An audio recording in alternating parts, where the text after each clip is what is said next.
पृथ्वी ऊपर पग जो धारे, करोड़ जीव एक दिन में मारे।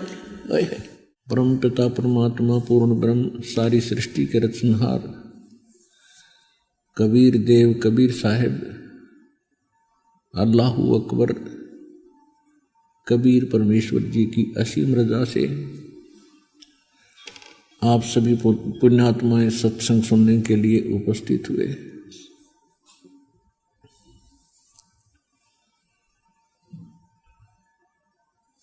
जिन प्राणियों के बहुत ही पिछले संस्कार पुण्य होते हैं, भक्ति क्रम जिनके अत्यधिक होते हैं, उनके अंदर ही ये प्रेरणा उत्पन्न होती है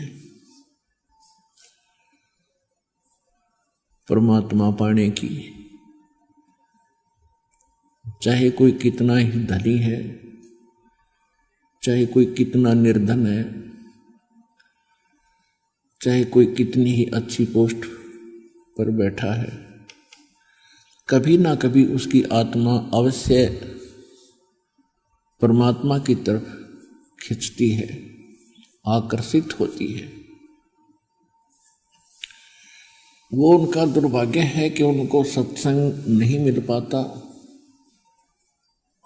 और जिसके अभाव से वो स्वयं ही कोई छोटी मोटी अध्यात्म क्रियाएं करके उसमें संतुष्ट रहते हैं।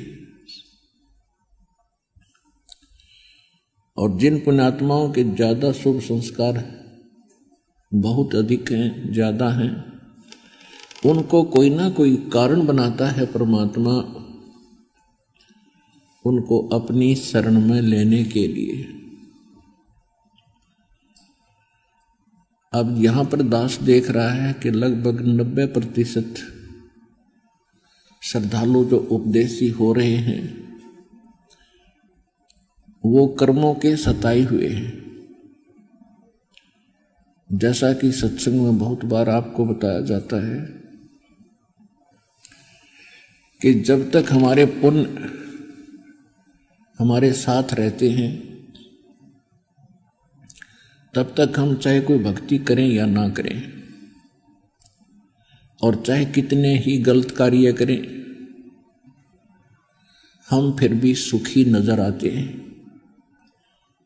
उनको संतान भी होती है, संपत्ति भी प्राप्त होती है, उनके कार्य भी अच्छे तरह चल रहे होते हैं और वो भक्ति भी नहीं कर रहे होते हैं, क्योंकि उनके पिछले पुण्य किसी जन्म के इतने अधिक हैं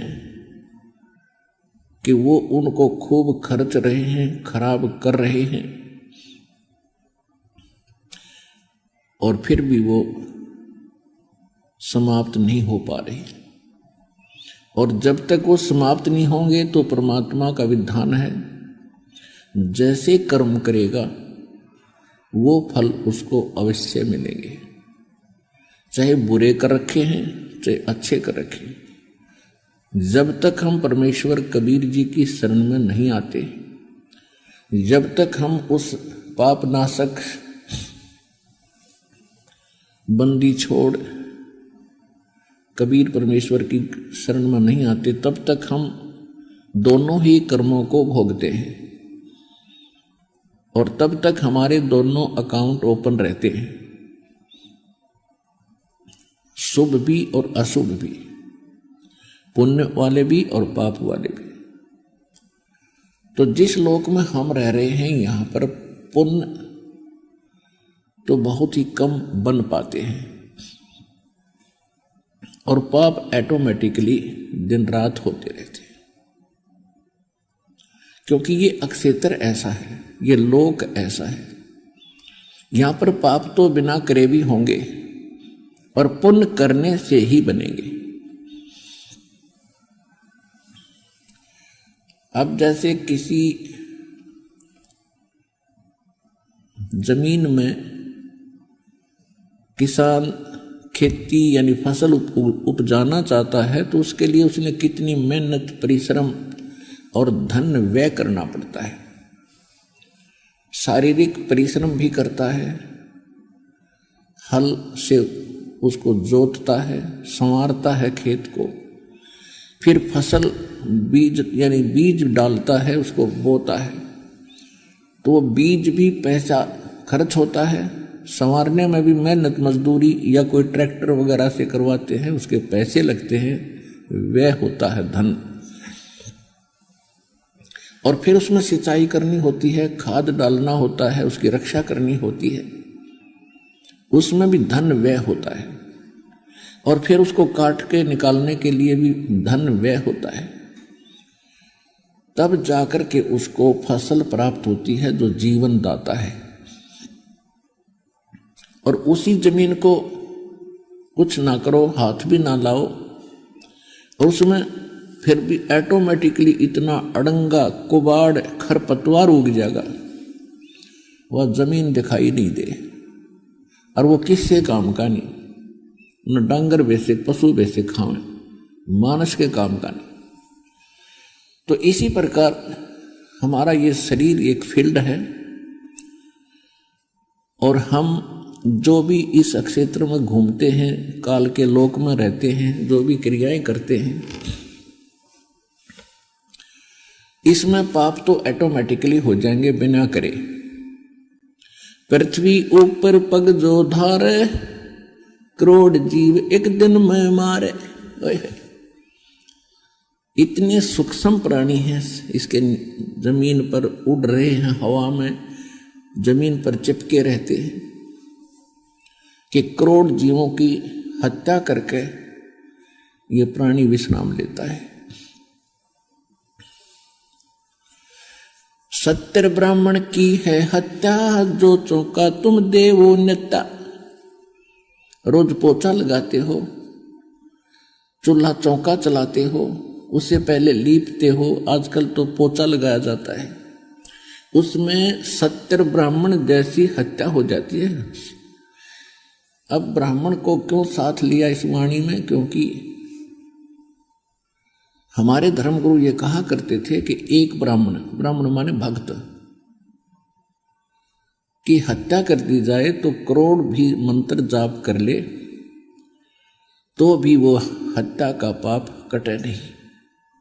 तो परमात्मा बता रहे हैं कि तुम जो साधना आप कर रहे हो वो साधना पाप नाशक है ही नहीं, चाहे लाख करोड़ के चाहे अरब मंत्र जाप कर लियो। और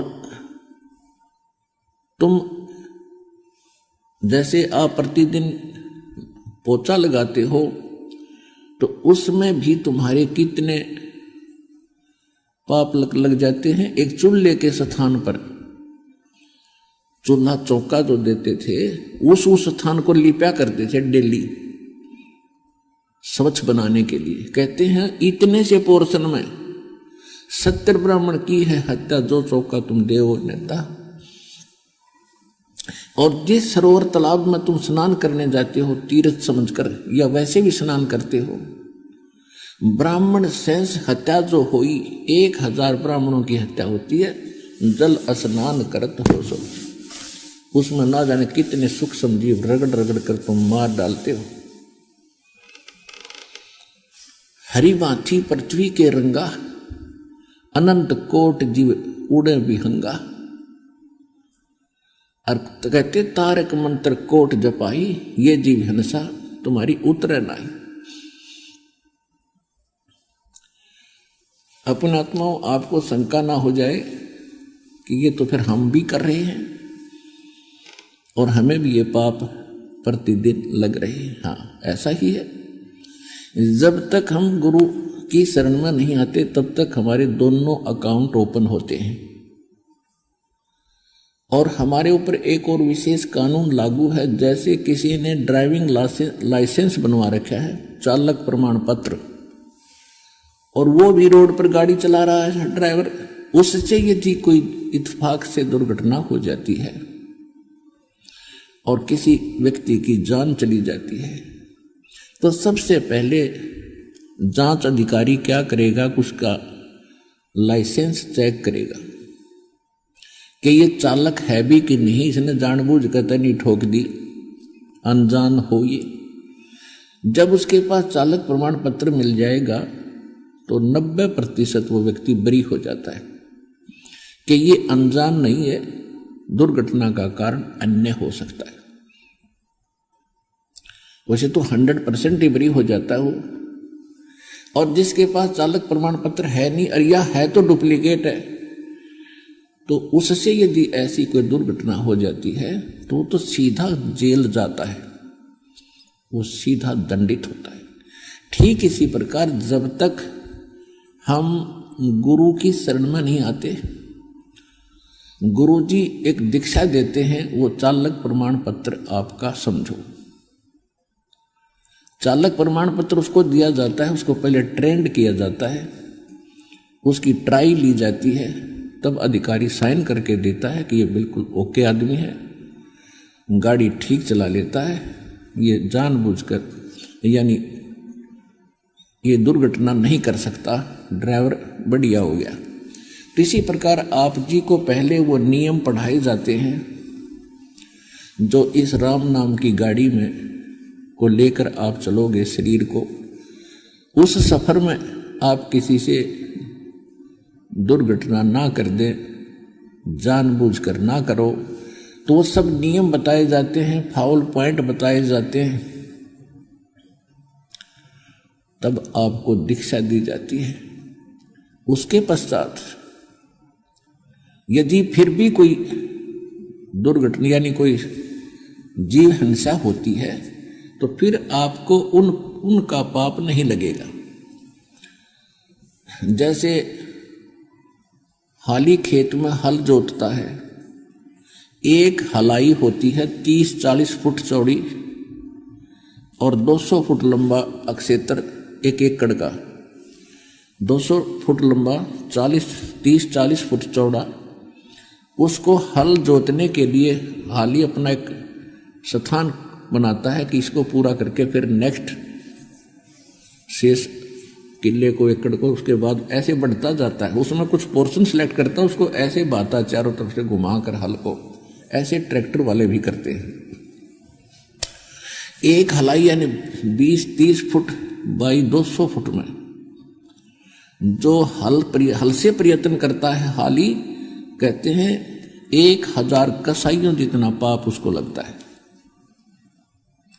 एक हलाई और सेंसर कसाई, अब ये पाप उसको होता है। फिर उसको पुण्य भी होता है, क्योंकि जब वो फसल पकती है उसमें से दाने अपने आप जमीन पर गिरते हैं, उसको चींटी, पशु पक्षी और खाते हैं, तृप्त होते हैं। तो जब तक हम परमात्मा की शरण में नहीं आते और हम लाइसेंस नहीं बनवाते, यानी संत से दीक्षा नहीं लेते अधिकारी से, तब तक हमें दोनों ही अकाउंट, दोनों ही हमारे संग जो कर्म हैं, पुण्य और पाप, दोनों संग्रहित होते चले जाएंगे। हाली के वो 1000 कसाइयों जितना पाप एक हलाई में, विशेष सैकड़ों हलाई दिन में यानी वो करता है, तो वो सारे पाप कर्म में लिख दिए और फिर उसकी फसल को खाकर जिन पशु पक्षियों ने दुआ दी वो पुण्य में आ गए ऑटोमेटिकली। जब हम परमात्मा की शरण में आ जाते हैं फिर वो पाप हमारा नहीं लगेंगे जो हल जोतने में पहले लगते थे। या आप सफर करते हो अपने किसी काम वश, तो उसमें भी आपके पैरों के नीचे जीव मरते हैं, और जिस समय आप परमात्मा की शरण में आ जाते हो फिर वो पाप आपके बैड अकाउंट में नहीं लिखे जाएंगे, क्योंकि परमात्मा का एक विधान है कि वो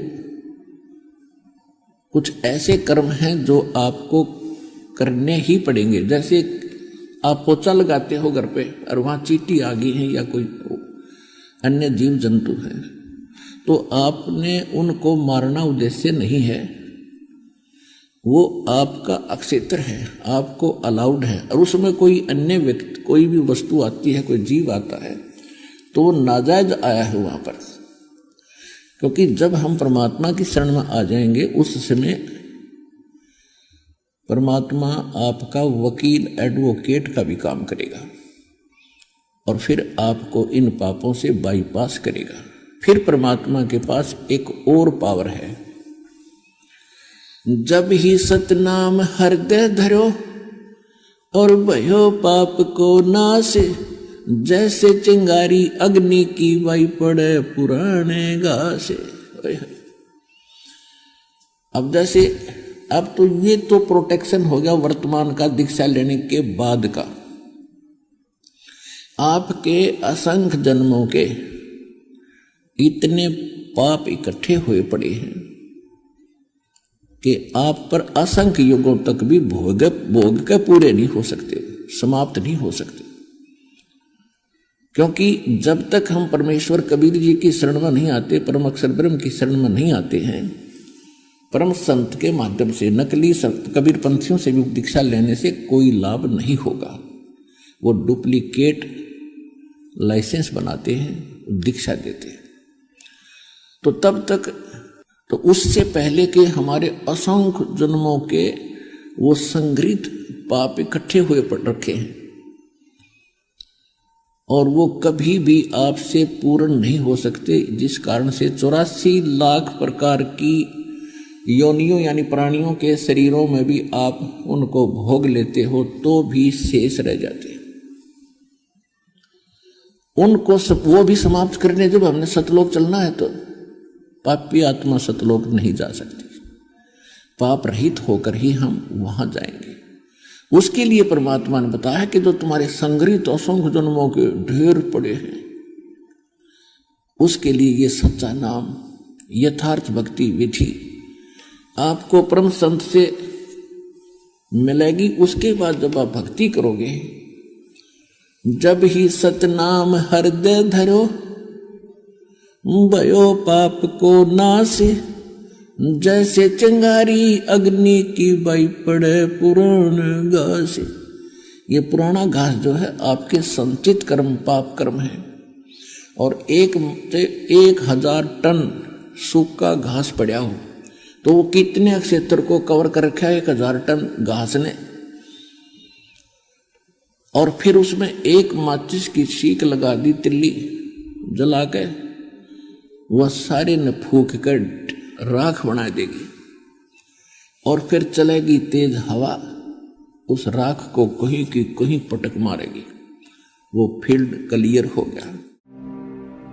और अधिक जानकारी वसंत रामपाल जी महाराज जी से निःशुल्क नाम दीक्षा प्राप्त करने के लिए संपर्क करें। हमारे संपर्क सूत्र है 8222880541 8222880542। आप नीचे स्क्रीन पर दिए गए हमारे अन्य नंबरों पर भी संपर्क कर सकते हैं। विजिट करें हमारी वेबसाइट पर। हमारी वेबसाइट है www.jagatgururampalji.org।